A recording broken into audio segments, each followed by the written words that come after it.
गुरुओं के गुरु आशुतोष सर, हम सभी के गुरु महागुरु डॉक्टर आलोक Mukherjee sir, pharmacy Uttar Pradesh pharmacy council के हमारे चेयरमैन साहब संदीप बडोला जी, सरता मैडम, रतन सर, पटेल सर, अग्रिम पंक्ति में बैठे हुए विभिन्न क्षेत्र में कार्य कर रहे सभी फार्मासिस्ट बंधु और पीछे हमारे बैठे हुए बडिंग फार्मासिस्ट, सहयोगी स्टाफ और अन्य साथी, आप सभी को वर्ल्ड फार्मासिस्ट डे की हार्दिक शुभकामनाएं। जैसा कि आप सभी देख रहे हैं कि मुझसे पहले सभी वक्ताओं ने आपको बड़ी अच्छी अच्छी बातें बताई और अच्छी बातें कहने का ये दिन है क्योंकि आज का ये दिन फार्मासिस्ट को समर्पित किया गया है।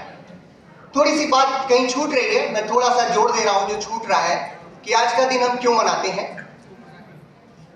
आज ही के दिन 1912 में इंटरनेशनल फार्मासिस्ट फेडरेशन की शुरुआत हुई थी, उसका गठन हुआ था और 2009 में आज ही के दिन उन्होंने ये डिसाइड किया, तुर्की इस्तांबुल में जब उनकी ये मीटिंग हुई, कि हम वर्ल्ड फार्मासिस्ट डे को 25 सितंबर के दिन मनाएंगे। इस दिन को मनाने का उद्देश्य क्या है? क्योंकि मैं सोशल मीडिया पे काफ़ी एक्टिव हूँ और मैं देखता रहता हूँ कि कई बार कुछ लोग कुछ निगेटिव बातें भी कहते हैं, पॉजिटिव बातें भी कहते हैं, लेकिन कई बार रह जाता है कि हम ये दिन क्यों मना रहे हैं। इस दिन को मनाने के पीछे जो FIP का एक उद्देश्य था वो ये है कि हम सभी फार्मासिस्ट खुद भी प्रेरित हों, हमारे आसपास सोसाइटी में जो लोग हैं जिनसे हम डायरेक्टली जुड़े हुए हैं उनको भी आज के दिन प्रेरित कर पाए कि फार्मासिस्ट किस प्रकार का कार्य करते हैं। तो फार्मासिस्ट कौन है? अभी हमारे सर लोगों ने आपको बताया फार्मासिस्ट कौन है।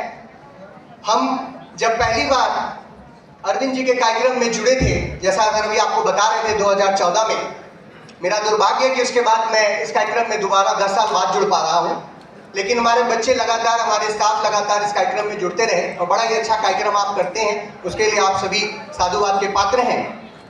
उस कार्यक्रम में भी हमने ये सीखा था और आज भी हम ये कह रहे हैं कि जब दवा, जो कि एक ऐसी मेडिकल पिल होती है जो किसी भी प्रकार की, जो व्यक्ति किसी भी पीड़ा में हो उससे दूर पहुँचाने का कार्य करती है, हम सभी फार्मासिस्ट यहाँ बैठे हैं, बड़ी सारी इंजीनियरिंग है, उसके पीछे बड़ी सारी केमिस्ट्री है, वो सब हम पढ़ते हैं, तो उसका बैलेंस बनाना बहुत जरूरी है। WHO ने 1990 में फार्मासिस्ट को हेल्थ केयर टीम का एक बहुत ही जरूरी अंग माना और उन्होंने कहा कि pharmacist are those people who provide right medicine to right patient at the right time. और 2014 में यूनाइटेड नेशंस की जो मीटिंग हुई, उन्होंने 2030 के लिए सस्टेनेबल डेवलपमेंट गोल्स का निर्धारण किया, जिसमें उन्होंने 17 पॉइंट्स रखे। उसमें पॉवर्टी है, उससे लड़ने के लिए बात की गई, एजुकेशन के बारे में बात की गई, हेल्थ के बारे में बात की गई। उसमें जो तीसरा सबसे जरूरी चीज है वो है हेल्थ, और हेल्थ के लिए WHO ने भी अपने 17 पॉइंट्स दिए और FIP ने भी अपने 21 पॉइंट 2020 में जब दिए तो WHO ने ही कहा, अपनी उस बात को याद करते हुए, कि pharmacist are not only the persons which give right medicine to right patient at right time, but they involved in each and every step which is involved during the processing, formulation, manufacturing and distribution of the medicine to the patient. Pharmacy से जुड़े हुए काम को, दवाओं से जुड़े हुए काम को जो व्यक्ति पूरे शिष्टाचार के साथ, विशिष्टता के साथ करता है, विशिष्ट होता है, वही फार्मासिस्ट होता है। और जो व्यक्ति केवल डिग्री लेकर के या बिना डिग्री के हमारी दवाओं के साथ खिलवाड़ करता है, हमारे पेशेंट के जीवन के साथ खिलवाड़ करता है, वो फार्मासिस्ट नहीं होता, वो हार्मासिस्ट होता है। तो हमारे पीछे बैठे हुए साथी, आप फार्मासिस्ट बनना चाहते हैं कि हार्मासिस्ट बनना चाहते हैं? Very good.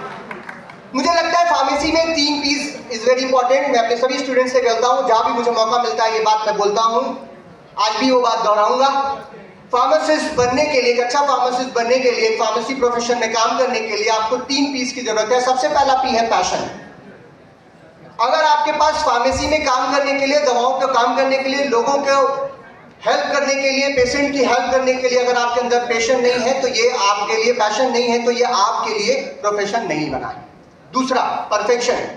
हम जब लैब में काम कर रहे होते हैं, जब हम किसी दवा का फॉर्मुलेशन कर रहे होते हैं, तो ईच एंड एवरी इंग्रेडिएंट्स को बड़ा नाप तोल के जानते हैं, यानी क्वालिटी और क्वांटिटी दोनों का पूरा ध्यान रखते हैं। इसीलिए हमें परफेक्शन चाहिए, हम एक भी मिलीमीटर ऊपर नीचे नहीं कर सकते।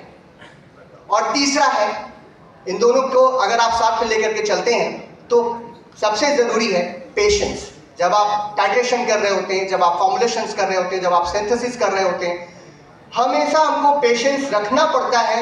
अगर हम थोड़ी भी जल्दीबाजी करेंगे तो हमारा फॉर्मुलेशन गलत हो जाएगा, हमारा जो क्वालिटेटिव हम काम कर रहे हैं, जो हम क्वांटिटेटिव काम करने की कोशिश कर रहे हैं, उसमें हमें दिक्कत आएगी। ये पेशेंस हमें अपने प्रोफेशन के दौरान भी दिखाना पड़ता है। हम जिस समाज में रह रहे हैं, उस समाज में हम और एक 3 पीस के साथ जुड़े हुए हैं, फिजिशियन, पेशेंट और फार्मासिस्ट। फार्मासिस्ट जो कनेक्टिंग लिंक है between the patient and the physician, वो आप तभी बन पाएंगे जब आपके अंदर पैशन होगा, परफेक्शन होगा और पेशेंस आप रखेंगे। जैसा कि हम देख पाते हैं कि हमारे प्रोफेशन में अभी अरविंद जी भी कह रहे थे कि वो सम्मान हमें नहीं मिलता जो सम्मान हमें मिलना चाहिए। लेकिन मैं इसको दूसरे तरीके से देखता हूँ। एक छोटी सी घटना सुना देता हूँ। एक गांव था, वहां पे बाढ़ आ गई, छोटी सी नदी थी, बाढ़ में पानी बढ़ गया। तो एक ऋषि मुनि बगल से जा रहे थे, संत बगल से जा रहे थे, उन्होंने देखा कि एक बिच्छू जो है वो उसमें डूब रहा है। तो उन्होंने उसको उठाने का प्रयास किया कि इसे बाहर निकाल दो। तो जैसे ही उसको उठाने का प्रयास किया, तुरंत बिच्छू ने उन्हें डंक मार दिया। बिच्छू की प्रकृति है डंक मारना, उसने डंक मार दिया। उसके बाद फिर उन्होंने दोबारा प्रयास किया, फिर डंक मारा, दोबारा प्रयास किया, बार बार वो प्रयास करते रहे जब तक कि उसको बाहर ना निकाल पाए। एक राहगीर जा रहा था, ग्रामीण जा रहा था, उसने कहा भाई आप बार बार सर इसको आप निकालने की कोशिश कर रहे हैं, ये आपको डंक मार रहा है, आप इसको निकालने की कोशिश कर रहे हैं, डंक मार रहा है, आपने ऐसा क्यों किया? तो उन्होंने कहा बिच्छू की प्रकृति है डंक मारना, वो डंक मारेगा, वो उसका कार्य वो करेगा। और मेरा काम है, मैं मानवता हूं, मैं मानव हूं, मेरा काम है कि मैं इम्यूनिटी दिखाऊं और इसको तो हम फार्मासिस्ट का काम है कि हम अपने क्वालिटी मेडिसिन को मैन्युफैक्चरिंग से लेकर के डिस्ट्रीब्यूशन का जो भी कार्य हम करते हैं उसको हम पूरी तन्मयता के साथ करें। लोग मूवीज देखते हैं, लोगों को शाहरुख खान साहब, ऐश्वर्या राय मैडम याद रहती हैं, हो सकता है वो डायरेक्टर का नाम ना जानते हो, लेकिन आप भी जानते हैं कि बड़े से बड़ा एक्टर भी अपनी एक खराब फिल्म बना देता है अगर एक अच्छा डायरेक्टर उसके साथ नहीं होता है। तो आपके हेल्थ को डायरेक्ट करने के लिए मेडिसिन की आवश्यकता है और उन मेडिसिन को डायरेक्ट करने के लिए, सही तरीके से बनाने के लिए जो डायरेक्टर्स हैं हेल्थ केयर टीम के, वो आप हैं। आप सभी को अपने काम पर गर्व होना चाहिए और जब आप अपने काम को बेहतर तरीके से करेंगे, अच्छे तरीके से करेंगे, तो याद रखिएगा कि आपको वो सम्मान प्राप्त होगा जैसा कि हुआ भी। और कोविड के दौरान प्रधानमंत्री जी ने कहा कि हम वर्ल्ड की फार्मेसी हैं, हिंदुस्तान को उन्होंने कहा, पूरी दुनिया ने माना। बड़े से बड़े देश में जब उन्हें वैक्सीन और मेडिसिन की जरूरत पड़ी तो उन्होंने आंख उठा करके भारत की तरफ देखा। और जैसा हमारा नेचर है, हम सभी का नेचर ही यही है कि हम हिंदुस्तान के लोग सबकी मदद करने के लिए जाते हैं। हमने अपनी भी मदद की, हमने सबकी मदद की और इसके लिए भी हमारे प्रोफेशन के लोग जो कि दिन रात एक करके काम किए थे, उनका हमको आज बहुत ज्यादा जो है सम्मान करने की आवश्यकता है। पितृपक्ष चल रहा है, हम सभी जानते हैं पितृपक्ष चल रहा है। और जब कोविड आया तो कोविड की बात बार बार हो रही है। और मुझे याद है जब मैं न्यूज़पेपर पढ़ता था उस समय घर पे बैठ करके, तो सबसे पहला जो अनफॉर्चुनेटली जो सबसे पहली डेथ हुई थी हमारे कोविड वॉरियर्स की इलाहाबाद के अंदर, उसमें फार्मासिस्ट थे जिनकी डेथ हुई ड्यू टू द कोविड और वो पेशेंट की हेल्प करते हुए मरे थे। ऐसे बहुत सारे लोगों ने अपनी जान गंवाई थी, डॉक्टर्स थे, नर्सेस थे, फार्मासिस्ट भी थे। उन सभी को भी मैं इस मंच के माध्यम से उन सभी का तर्पण करने की कोशिश करता हूं, उनको याद करने की कोशिश करता हूं, क्योंकि उनकी वजह से आज शायद हम लोग यहाँ पर जिंदा बैठे हैं और अपने काम को बेहतर तरीके से कर पा रहे हैं। जब आप अपने काम को बेहतर तरीके से करते हैं तो हमने देखा हम कलयुग में हैं। कलयुग का मतलब होता है मशीनों का युग। कोविड के दौरान मशीनें सारी बंद हो चुकी थी, बड़ी छोटी फैक्ट्रियां बंद हो चुकी थी, भारत की सबसे बड़ी इंजीनियरिंग भारतीय रेल तक बंद हो चुकी थी। लेकिन केवल एक ऐसा स्थान था जहां से पता चल रहा था कि हम कलयुग में हैं। अगर 12 घंटे की शिफ्ट होती थी हमारे मैन्युफैक्चरिंग यूनिट्स में, तो 24 घंटे उन्होंने काम किया, मशीनें चलती रही, लगातार tablet, capsule, syrup, suspension, injection बनते रहे, लोगों तक पहुंचते रहे। वो मशीनरी बंद नहीं हुई, और इसलिए हमें पता चला कि कलयुग में अगर सबसे ज्यादा कोई इंपॉर्टेंट है तो वो फार्मासिस्ट है।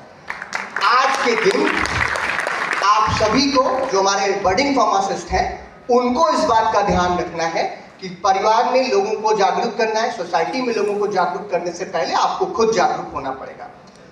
मैं देख पा रहा हूँ कि काफी सारे बच्चे जो हैं वो यहाँ पर लैब कोट पहने बैठे हुए हैं, वो अपनी पहचान बताने की कोशिश कर रहे हैं। हमारे बीच अभी बहुत सारे लोग बैठे थे, अभी भी 3 लेडीज लोग बैठे हुए हैं जिन्होंने एक पर्टिकुलर यूनिफॉर्म पहन रखा है और स्टार चमक रहे हैं।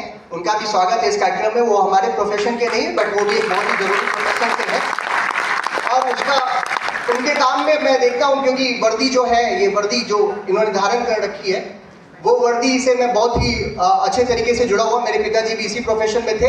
मैंने बचपन में देखा, थाने थाने घूमा, थाने का खाना खाया और देखा कि इनकी लाइफ बड़ी खतरनाक होती है, और इनको जो सबसे बड़ी प्रॉब्लम आती है वो आती है डिप्रेशन की, एंजाइटी की, नींद न पूरी होने की। और हमारे जितने भी फार्मासिस्ट भाई हैं वो सबसे पहले समाज के इन अग्रणियों का भी स्वागत करेंगे और इनका भी सम्मान करेंगे और इनके साथ करने